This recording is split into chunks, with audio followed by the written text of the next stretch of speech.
사랑하는 성도 여러분, 오늘은 종려주일입니다. 예수님이 예루살렘에 입성하신 날을 기념하는 날이죠. 군중은 겉옷을 길게 폈습니다. 종려나무 가지를 꺾어서 흔들었습니다. 그리고 목청껏 외쳤죠.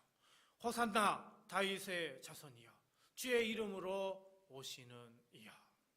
그 환호성이 예루살렘 성 전체를 가득 채웠습니다. 마태복음은요, 온 성이 소동하였다 이렇게 기록하고 있습니다. 거리마다 사람들이 쏟아져 나왔습니다. 오랫동안 기다리던 왕이 드디어 오셨다는 흥분이었습니다. 근데 그 환호 한가운데 나귀를 타고 들어오시는 예수님의 표정을 생각해 보십시오. 기쁘셨을까요? 뿌듯하셨을까요?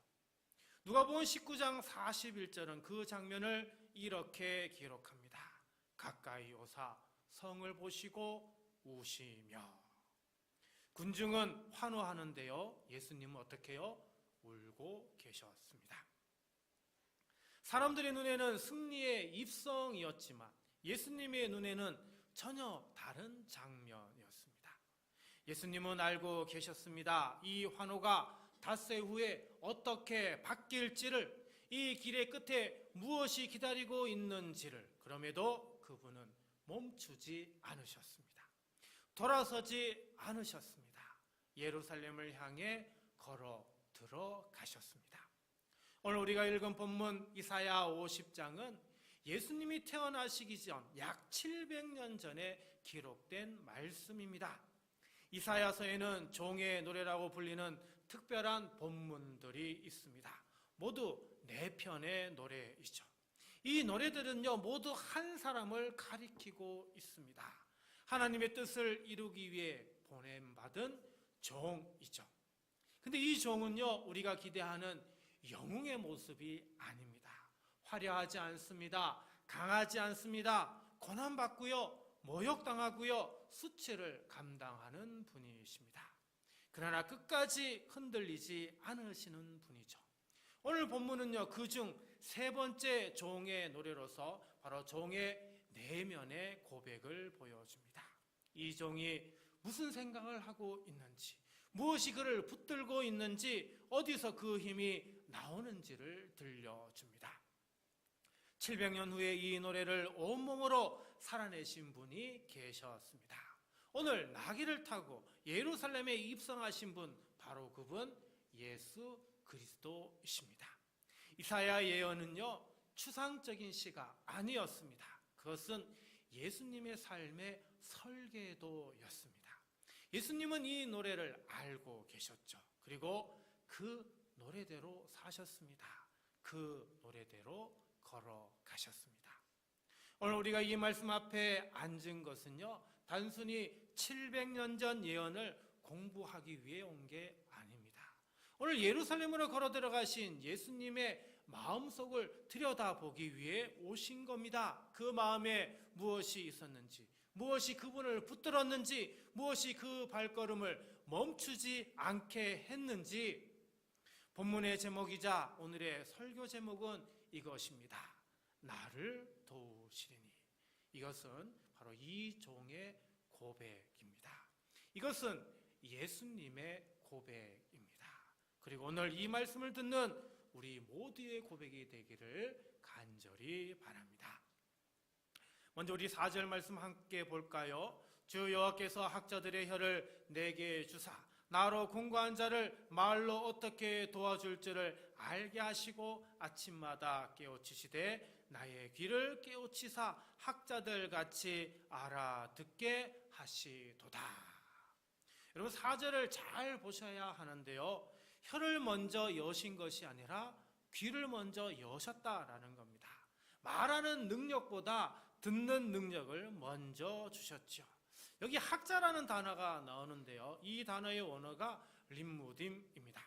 많이 배운 사람, 지식이 풍부한 사람, 어떤 전문가, 이런 의미가 아닙니다. 이 단어의 뿌리를 보면 배우다, 훈련받다는 뜻입니다. 쉽게 말하면 스승 곁에서 날마다 배우는 사람, 즉 제자를 가리키는 단어가 바로 이 단어입니다. 따라서 이 종은 스스로 뭔가를 만들어내는 그런 사람이 아닙니다. 먼저 받은 사람, 그리고 들은 사람입니다. 그리고 그 들은 것을 어떻게 해요? 공고한 자에게 전해주는 사람이죠. 그리고 또 7절 말씀 보면, 4절 말씀 보면은 아침마다라는 표현이 나옵니다. 하나님은 아침마다 이 종의 길을 여셨다라는 겁니다. 단 한 번 극적으로 불러서 사명을 주신 게 아닙니다. 매일 아침 반복해서 찾아오셨습니다. 우리는 흔히 하나님의 부르심을 이렇게 생각합니다.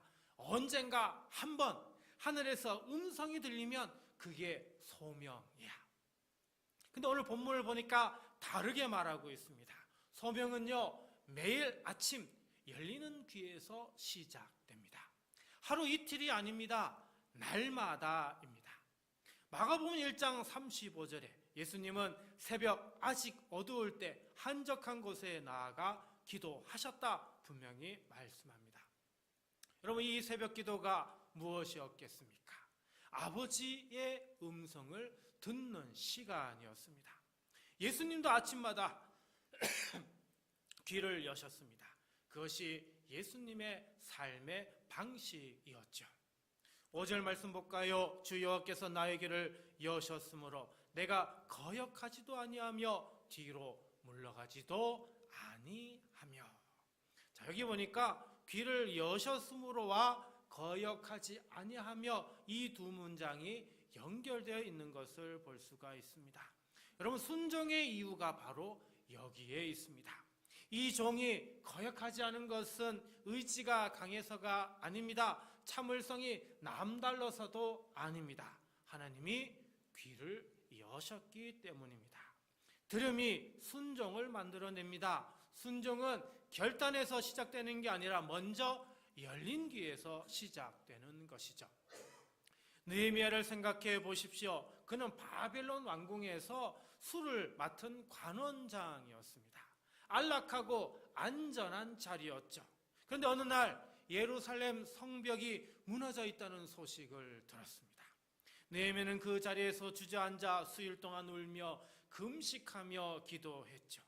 느헤미야 1장 11절 앞부분입니다. 주여 구하오니 귀를 기울이사 종의 기도와 주의 이름을 경외하기를 기뻐하는 종들의 기도를 들으시고. 그 기도 속에서 느헤미야는 하나님의 음성을 들었습니다.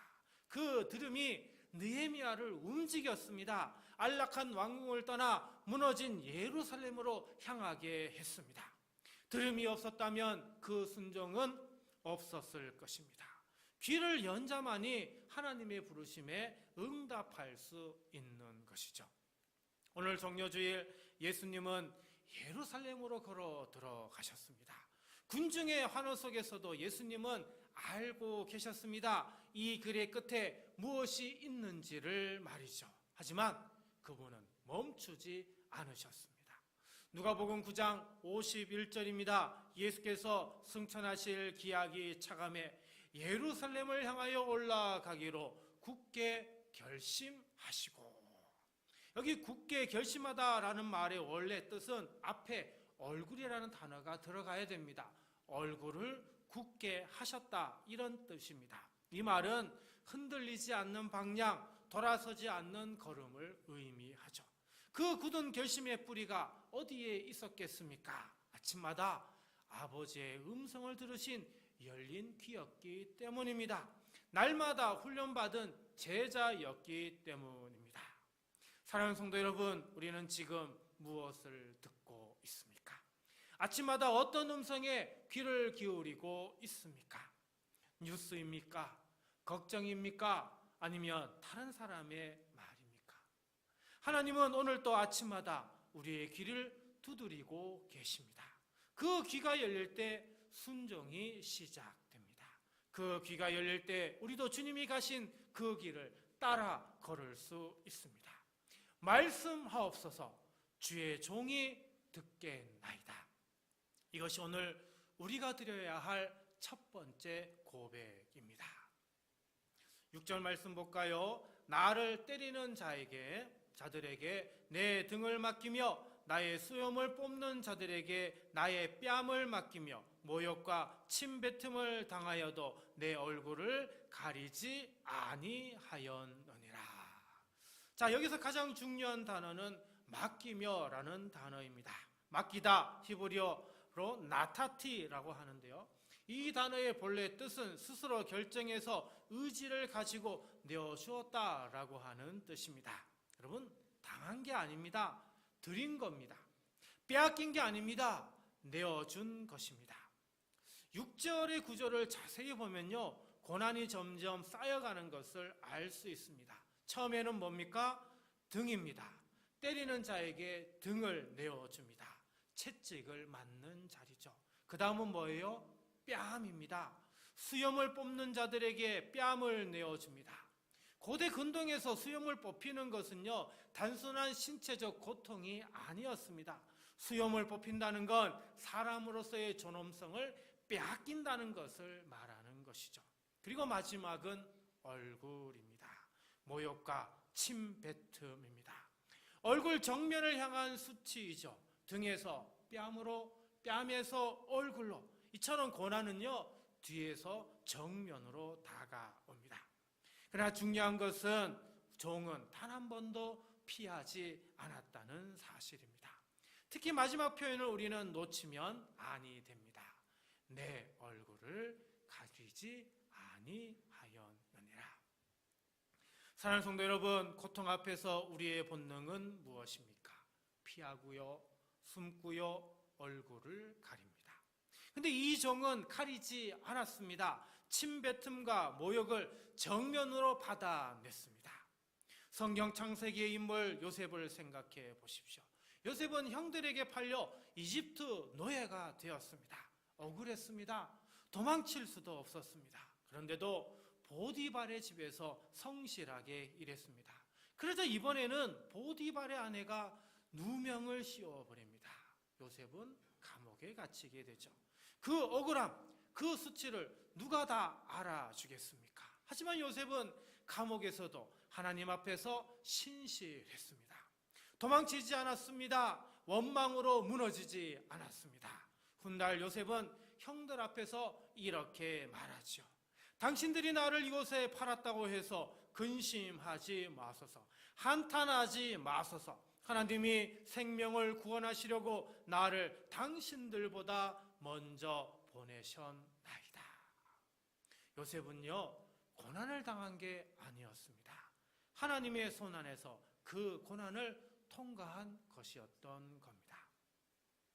예루살렘에 입성하는 예수님을 보고 군중은 환호하고 있습니다.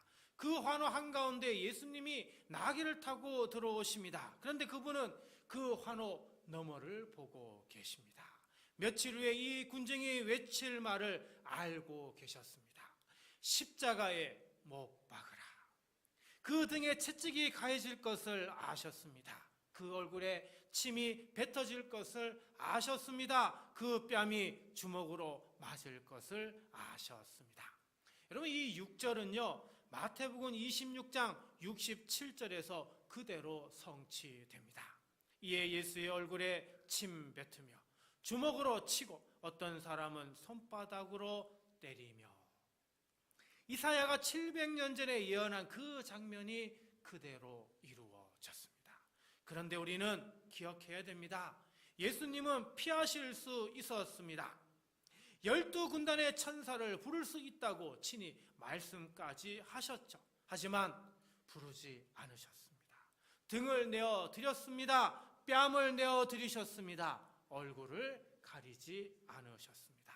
여러분, 이것은 패배가 아닙니다. 이것은 우리를 위한 가장 깊은 사랑의 선택이었습니다. 사랑하는 성도 여러분, 우리는 살면서 고난을 만납니다. 억울한 일을 당합니다. 피하고 싶은 순간이 찾아옵니다. 얼굴을 가리고 싶은 수치를 만나기도 합니다. 여러분, 그때 기억하십시오. 우리보다 먼저 그 자리에 서신 분이 계시다는 것을요. 등을 내어드리고 뺨을 내어드리고 얼굴을 가리지 않으신 분, 그분이 우리를 위해 피하지 않으셨기 때문에 오늘 우리가 바로 여기에 있습니다. 그분이 내어 드리셨기 때문에 오늘 우리가 살아 있습니다. 그 사랑 앞에 우리는 오늘 무릎을 꿇어야 합니다. 7절입니다. 주 여호와께서 나를 도우심으로 내가 부끄러워하지 아니하고 내 얼굴을 부싯돌같이 굳게 하였으므로 내가 수치를 당하지 아니할 줄 아노라. 예수님께서 수치 앞에 무너지지 않은 이유가 바로 이 구절에 담겨 있습니다. 뭐라고요? 주 여호와께서 나를 도우심으로. 여러분, 이 종이 흔들리지 않은 것은 그가 강한 사람이어서가 아닙니다. 도우시는 하나님이 계셨기 때문이죠. 여기 돕다라는 단어가 본문에서 2번이나 나옵니다. 7절과 9절에 계속해서 반복해서 나오죠. 이 종의 확신의 근거는 오직 하나, 하나님이 도우신다는 것뿐인 것입니다. 그리고 7절 중반에 이런 표현이 나옵니다. 내 얼굴을 부싯돌같이 굳게 하였으므로. 여러분, 부싯돌은요, 팔레스타인 지역에서 가장 단단한 돌이라고 합니다. 불을 일으킬 때 쓰는 돌, 그리고 어떤 충격에도 깨지지 않는 돌입니다. 얼굴을 이처럼 부싯돌처럼 굳게 했다는 것은 어떤 수치와 모욕 앞에서도 흔들리지 않는 그런 결연함을 가지고 있었다라고 하는 그런 뜻입니다. 에스겔 3장 8절에서도 하나님은 에스겔에게 내 얼굴을 굳게 하였고 내 이마를 굳게 하였다, 이렇게 표현하고 있습니다. 이 말은 선지자가 말씀을 전할 때 흔들리지 말라라고 하는 뜻입니다. 주 여호와께서 나를 도우시기 때문이다 라고 하는 것이죠. 도우시는 하나님을 알기 때문에 얼굴이 굳은 것입니다.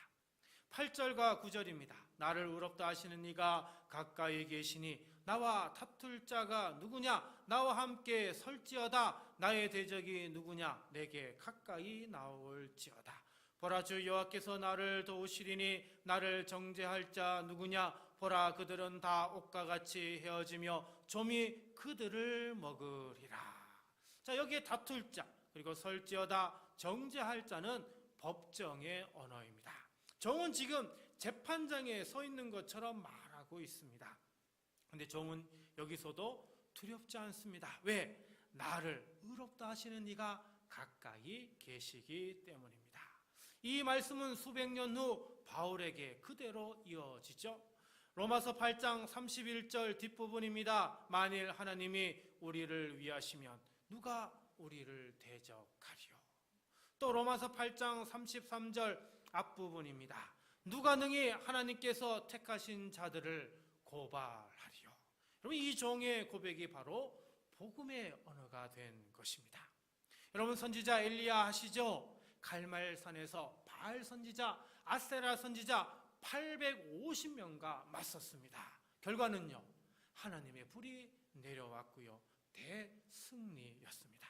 그런데요, 이세벨 왕비가 엘리야를 죽이겠다고 협박하자 엘리야는 두려워서 광야로 도망치고요, 로뎀나무 아래에 앉아 이렇게 말합니다.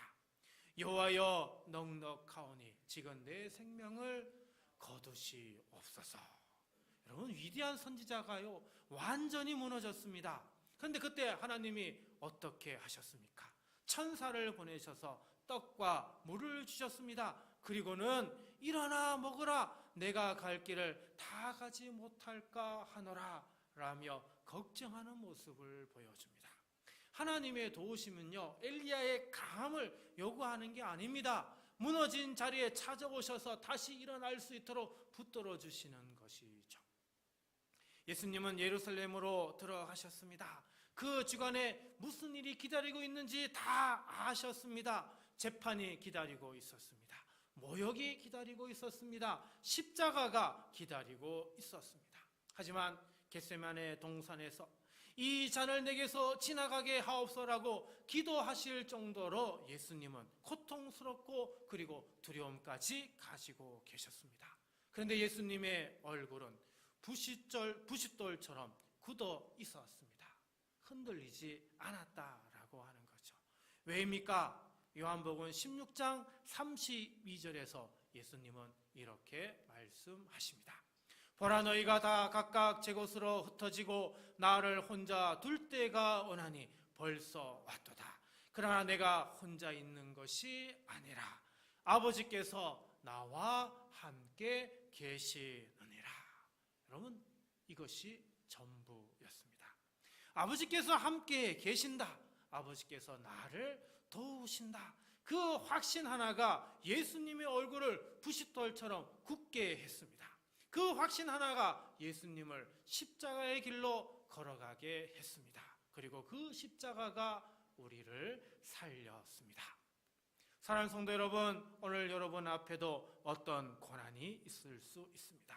해결되지 않은 문제가 있을 수 있습니다. 그때 이 말씀을 붙드십시오. 주 여호와께서 나를 도우시리니. 이 고백은 나는 약하지만 도우시는 하나님이 계신다는 고백입니다. 예수님이 먼저 그 고백으로 걸어가셨습니다. 아버지께서 나와 함께 계시느니라. 오늘 우리도 이 고백으로 고난주간을 걸어가야 합니다. 그리고 부활의 아침을 향해 걸어가야 합니다. 주 여호와께서 나를 도우시리니 나를 정죄할 자 누구냐. 이것이 오늘 우리가 드려야 할 마지막 고백입니다. 기도하겠습니다.